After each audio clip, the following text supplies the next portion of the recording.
The sun was barely up when the first strange noise broke the quiet of the neighborhood.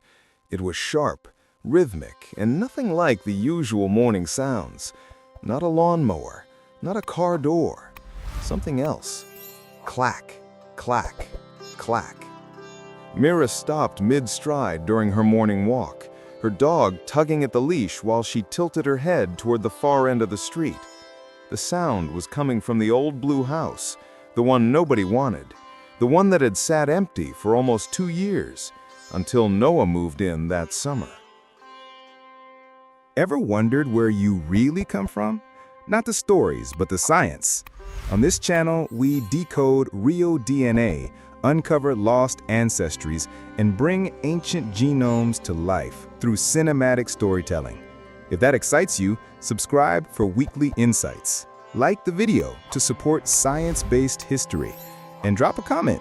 Your questions help guide what we explore next. She watched as another burst of clacking echoed out, followed by the rumble of shifting dirt. Her dog whined and pulled away from the noise. Mira squinted. "What on earth is he doing now?" she muttered. The blue house had always been a mystery, but with Noah in it, the mystery had grown tenfold. He wasn't unfriendly. He waved when people waved at him, but he kept to himself, always working, always sweating, always digging. The yard that had once been overgrown was now carved up with little piles of earth, stakes in the ground, tarps covering something no one could quite identify. Neighbors whispered, kids made theories, and adults did what adults do best, pretend not to care, while caring deeply. But that summer, nobody could ignore Noah anymore, because the sounds didn't stop, because the dirt piles grew, and because one day, he disappeared underground and didn't come back out. By mid-July, the entire street had created its own unofficial schedule around Noah's strange routine. His tools usually started up around sunrise, then stopped briefly for lunch, then continued until the sky turned orange. Mira, watering her daisies, caught sight of him most mornings. Sweat-soaked shirt, dust smeared across his face, gloves torn at the fingertips. He wasn't working on the house, that was clear. The siding was still peeling, the porch still slanted, the shutters still hung loose. No, his attention was focused on the yard, more specifically, the ground. Every few days, Mira noticed the hole near the shed growing deeper. What started as a shallow pit morphed into something else, something lined with boards, something reinforced, something that looked like an entrance. One muggy afternoon, the neighborhood mailman, Theo, paused at Mira's gate. "You seen what he's building?" he asked in a low voice. "No, and I'm pretty sure he doesn't want us to," she whispered back. Theo leaned closer. He ordered 8 bags of quick-dry cement and 24 wooden beams and rope and industrial lights, all delivered right to his yard. Mira's eyebrows shot up. For a man fixing up a house, he sure spends a lot of time underground. Theo nodded. "Yeah, looks like a tunnel to me." They stood there in silence, listening to the clacking from the blue house. A tunnel. Why would anyone build a tunnel alone all summer?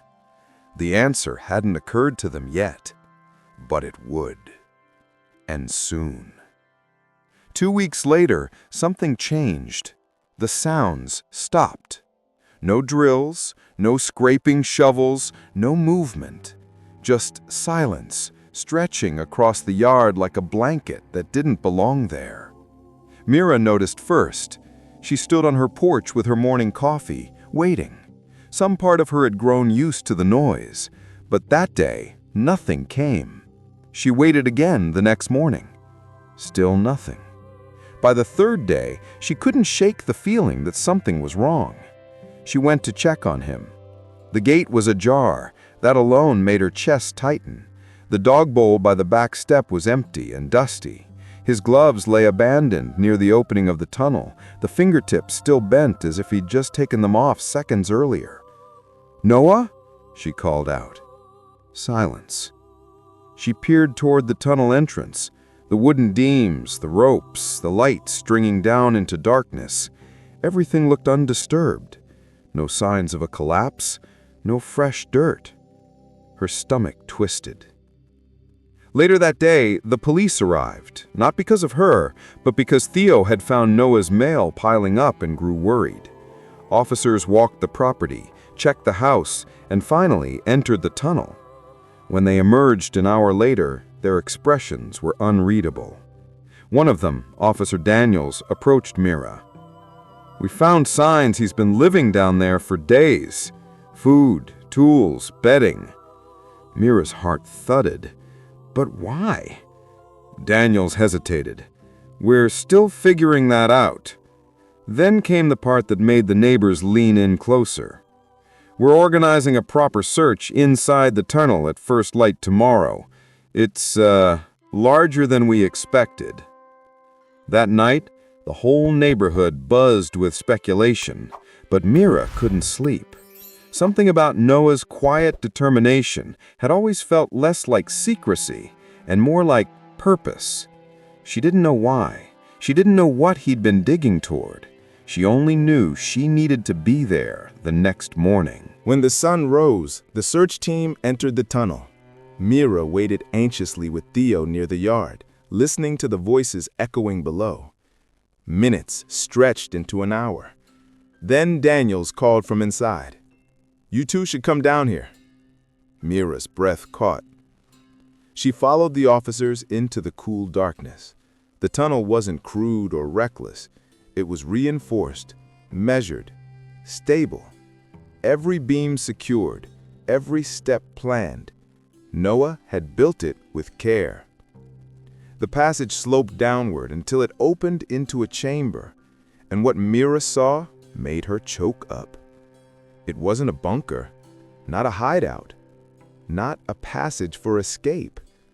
It was a room filled with carved stone, lanterns, old tools, and, in the center, an opening in the earth that looked impossibly old.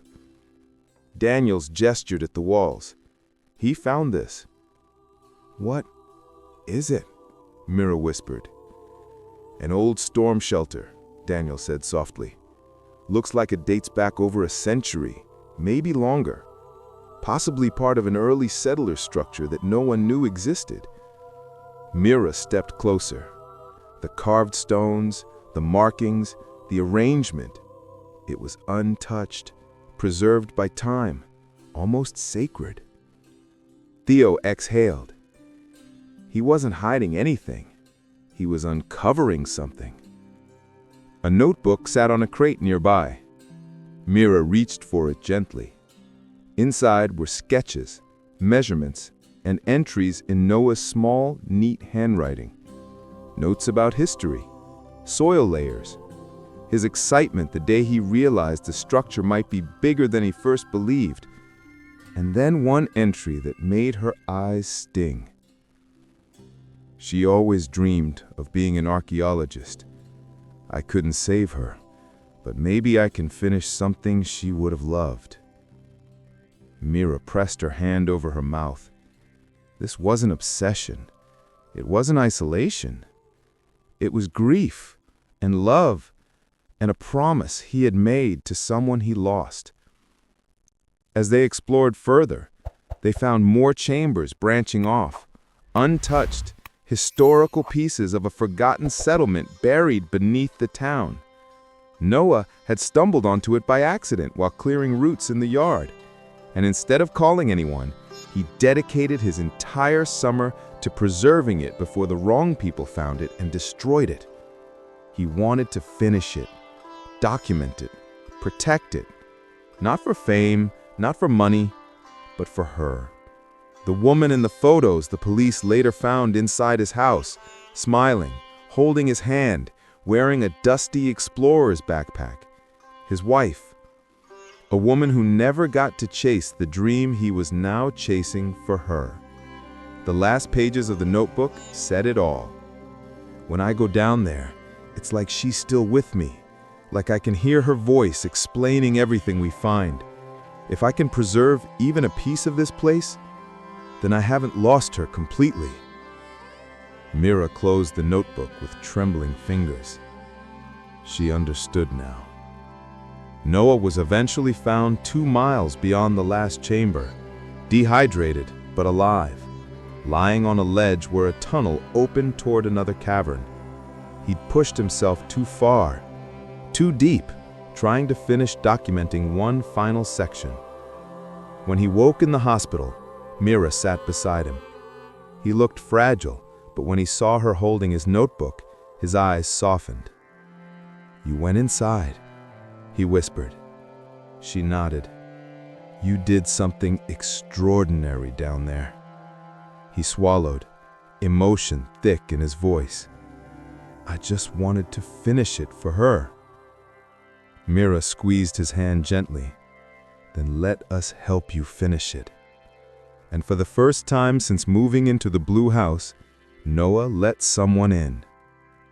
The town later preserved the underground chambers as a protected historical site.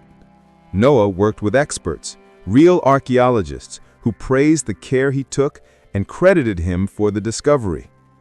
But the neighbors never forgot the summer they heard clacking from the blue house, and they never forgot the truth they uncovered underground.